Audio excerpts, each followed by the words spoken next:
लेकर के पिछले, जैसा अभी बताया गया, 1.5-2 वर्षों से चल रही, काफी कुछ सफलता भी मिली है। आप सबके ध्यान में है कि इस वर्ष बजट में डल और नगीन लेक के डेवलपमेंट और कंजर्वेशन के लिए 373 करोड़ रुपए का प्राविधान किया गया है। प्राविधान बजट में पहले भी था, लेकिन इस तरह की जन भागीदारी मैं समझता हूं कि पहले नहीं थी।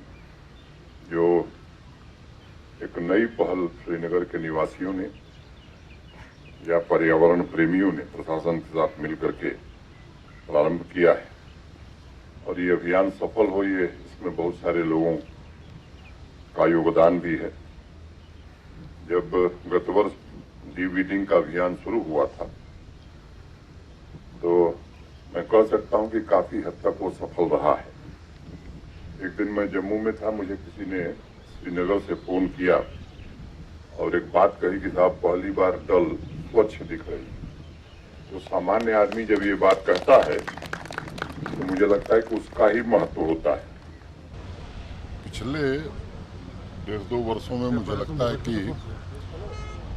यहाँ की आवाम ने भी एक संकल्प लिया है और प्रशासन ने भी कि डल जो यहाँ की सांस्कृतिक और ऐतिहासिक धरोहर है, पूरे दुनिया के लोग जिसे देखना चाहते हैं उसको स्वच्छ बनाया जाए।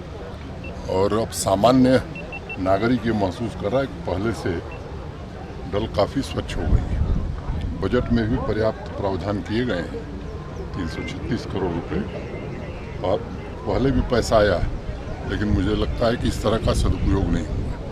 अब स्पष्ट रूप से देखने से भी लगता है कि डल काफ़ी बेहतर हो गई और मैं उम्मीद करता हूँ कि जिस तरह से प्रयत्न प्रारंभ हुआ है, आने वाले दिनों में जैसे डल पहले थी अब 4 चिनार दिखाई पड़ रहा है, आने वाले दिनों में और बेहतर होगी।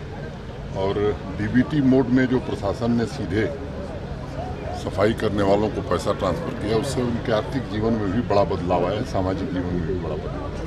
वो स्वेच्छा से स्वतः आकर के इस काम को कर रहे हैं और प्रशासन सहयोगी की भूमिका में आज खड़ा हो गया है और आवाम भी पूरी तरह से, मैं कह सकता हूँ, संकल्पबद्ध हो गई। आपको लगता है हिंदुस्तान के कई राज्यों में बहुत सारी ऐसी झीलें हैं जो मशहूर है, लेकिन डल एक ऐसी एसेट है हमारी जिसको इंट्रोडक्शन की जरूरत नहीं है, साफ हो रही है, डेवलप हो रही है, लेकिन नई एक्टिविटीज़ कराने की जरूरत है, जैसे यहाँ कभी टूरिज्म की तरफ से या बाकी डिपार्टमेंट की तरफ से, ताकि पर्यटक ज़्यादा आए। मुझे लगता है कि एक्टिविटीज़ बहुत हो रही हैं और एक दिन में 3500 शिकारे घूम रहे हैं। मैं समझता हूँ कि इससे बड़ी एक्टिविटी कुछ हो नहीं सकती है।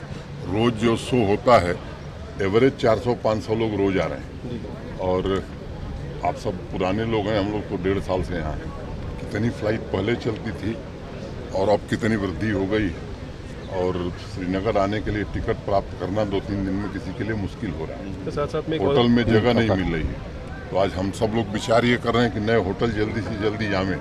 तो मैं समझता हूँ कि ये गोल्डन पीरियड जम्मू कश्मीर का है, जिसमें सारे रिकॉर्ड टूट गए हैं। 15-20 साल के 80 लाख से ज़्यादा टूरिस्ट पिछले कुछ महीनों में आए हैं। मैं समझता हूँ इससे निश्चित रूप से प्रॉस्पेरिटी भी आई है, शांति स्थापित करने में भी लोगों को मदद मिल रही है।